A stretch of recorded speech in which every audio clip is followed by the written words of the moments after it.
The second thing we're going to help you guys understand here is that it's a family affair. Jesse has got some talent in the building.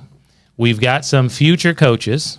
They're going to do their best as junior coaches today and jump on the microphone. I'm going to move out of the way. Jesse, will you introduce our first special guest to come here? I want the people to hear from your team, Team Durham Talents here. And I'm going to move out of the way, and I'm going to put you guys right here in my spot. Come on, when Jacob. it's your time. And grab your headphones and jump in.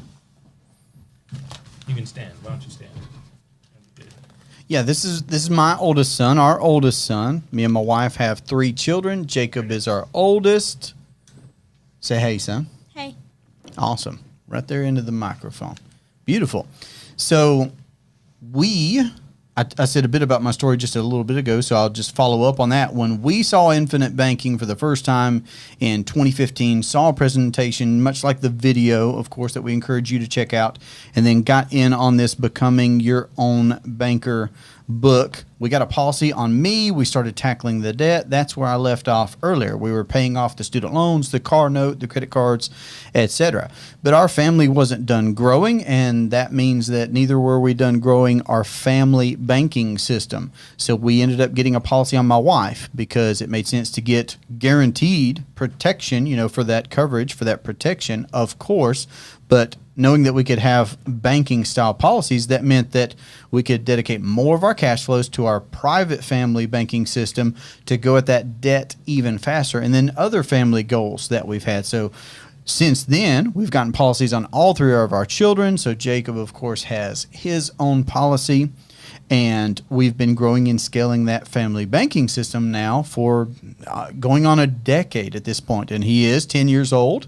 As of this year, he'll be 11 before long. So coincidentally, our banking system's pretty close to our children's age, which is really cool because it just literally sets them up for a completely different starting point than, say, my wife and I had, which is going to school, getting good jobs, go out and pursue your career, do the conventional financial things where you're financing things with banks and you're putting your good money now into investments that you're not going to touch for the next 40 years. Just following that conventional route to seeing infinite banking and then starting this process. So let's talk about maybe some things, son, that we've done with our banking system. So we've done vacations. So vacations would probably be one of your favorite things. Yeah. Would that be fair to say? Yeah. Okay. So maybe say, where did we go on our vacation last year with the big boat? Maybe I shouldn't have gone that far back. Big boat. I mean big boat. Ark-sized boat. Oh, the one with the big old horn? Did it have a horn? I feel like I did. You remember seeing the Ark, going to the Ark encounter? Yeah. Yeah. And then we did the Cincinnati Zoo after that. So what I'm just saying is we had been on family vacations before infinite banking, right? But the traditional way that you do that is, you just take money from your cash flow and pay cash for that vacation, and then the money's gone. You got the memories, you got the photos, and that's great and that's beautiful, but the money is gone. And then the other way, of course, is you put it on a credit card and then you end up paying more than what the vacation was really worth. And you still got the photos, you still got the memories, but you're paying off, for the next 12 months. Whereas now, by us funding a family banking system, we keep growing and compounding our money in cup number 1 by paying premiums into it. And we've always got the death benefit at the end of the day. If we do think long range, we've always got the death benefit at the end of the day where our children and grandchildren can anticipate a tax-free windfall. But that means in the here and now, when it is vacation time, we can leverage capital from cup number 2 to go out and take that trip where we're going and seeing the Ark encounter and going to the Cincinnati Zoo and those types of things. That was a fun trip, wasn't that one? Yeah, it was. That was a good one. Let me get another example out of our family banking system. Another example would be a few years back, we got interested in real estate. I'd had an interest, and y'all can let me know. This is something y'all could put in the comment section. I like knowing this stuff. I always like adding to our reading list, and we do a lot of reading together. So if you've had a favorite book, a book that you've really enjoyed, maybe one that you're reading now, it could be one that you've already read. You could put that in the comment section. I can see that. Others can see that.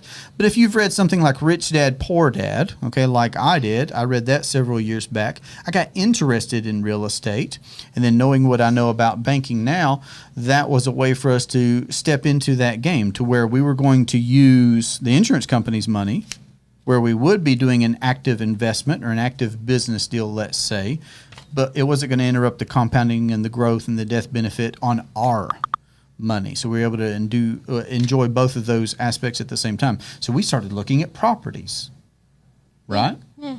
So we would drive around together and we would look at properties, and then we would end up talking with people, and we'd end up shaking hands and giving big smiles and talking about what we could do, right? Yeah.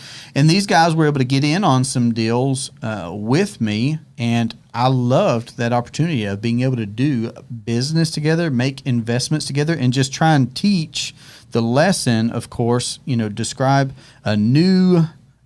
what's a completely different paradigm shift than the conventional way of using a private family banking system to make a down payment on a real estate deal, which is just really neat. All right, so I'm getting some feedback here. Let me touch on a couple of places real quick.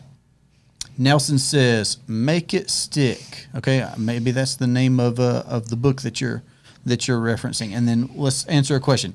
After paying the initial premium and then dumping a lump sum into the policy, the premium does not change to the lump sum amount for the following years, correct? Is the question.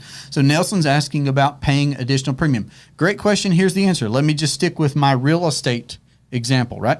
So I'm paying my regular scheduled ongoing premiums into our system of policies, right? But let's say I do use some cash value, go out and I make a deal somewhere. When that deal closes, I've got a windfall of some new money, some new profits, right? Where am I going to put that? The conventional bank or our family bank? Well, of course, I'm going to put it in our family bank.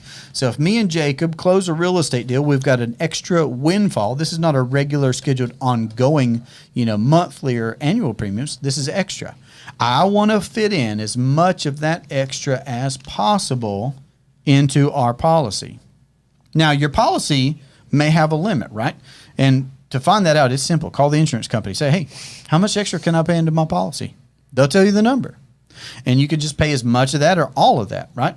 Now, if it's to the point to where you've paid extra into your policy and you still have some left over, maybe that's a good time to reach out to your coach, your agent, see if it's making sense for you to start a new policy. May be the case, may not be the case, okay? But the answer to your question, Nelson, is no. Just because you pay extra into your policy the way we build them, again, okay, I can't speak for anybody else, but the way we build them, just because you pay extra doesn't mean that it changes the number for your regular scheduled ongoing premiums. That stays level. That stays the same. Let me know if you got that. That's a great question. Be the Bank is another book reference from Jake. Thanks, Jake. Can't keep up with the TikTok probably. Son, thanks for stepping over here. Let me get your brother over here now. Our second son is Josiah. Yeah, go ahead and put those on, son. You can come over here to the microphone. We're answering questions from everybody. We're telling them a bit about our experience to be able to encourage them. Okay? How old are you? 9. 9 years old. And do you have a policy? Yes. Oh, that's so cool. I mean, I'm 39 now, and I saw infinite banking, I guess, when I turned 30. But it doesn't matter. Anybody's age. I mean, I'm on the phone all the time with folks, and they might be 27, they might be 67. And we all think when we see this, why didn't I see this years and years ago? I get that. But when I do come across the opportunities of seeing someone start so young, especially when it's my son, that's very exciting. Awesome. Josiah, 9 years old with a policy. And we've done all the same things that me and Jacob were talking about. You've gone on vacations. Have you had a favorite vacation? Mm-mm. No? You just like all of them, you want to go on more and Yep. okay, I understand. That's fair. Do you remember doing those real estate deals? Do you remember getting those properties and doing those deals? Yes, sir. Yeah. And we would talk beforehand, right? About, hey, if we put our money together from our policies and go out and make a deal here, right? Shake hands with folks, give them a good handshake, give them a good smile, right? Make a deal together. We're going to help them make money. We're going to earn some money. It's going to be a good deal for everybody. And then we get that and put it in our family banking system. You remember doing that a couple of times? Yes. I'm looking forward to doing some more. We like looking at properties, don't we? Yeah, absolutely. Absolutely. Any other book recommendations? I'm trying to take a peep at the comments. Any other questions? Dave and Paul says, I have 7 kids. They all have policies. I love that. Here's where I'm at, Dave and Paul, is, every policy anniversary date or anytime somebody has a birthday in our household, here's where my next thinking goes is, okay, when are we pulling the trigger on the next policy on them? I mean, it's got to be the timing's right? There's a natural progression to growing and scaling a system. But like JD was saying earlier, banks are on my street corner. They're on Wypen Street corner. They're on Jake Street corner. They're on Nelson Street corner, right? These banks are all over the place. So we need to be growing and scaling a system ourselves as well. So I always start thinking about, okay, when can we get another policy on everybody in the household and keep growing and scaling that out? Very cool. Very cool. Any other questions? You're welcome, Nelson. Glad that answer was helpful. You're welcome.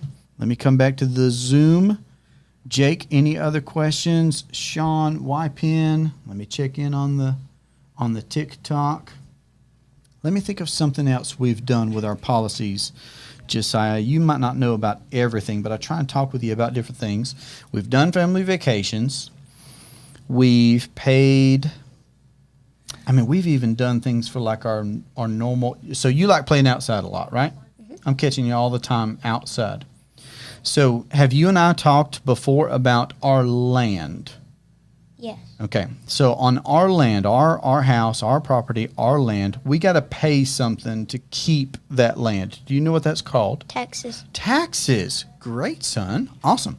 So every year we've got property taxes, just for another example for everybody. Now, that's not fancy. That's not very exciting, right? That's not like talking about a real estate deal. That's not like talking about vacations.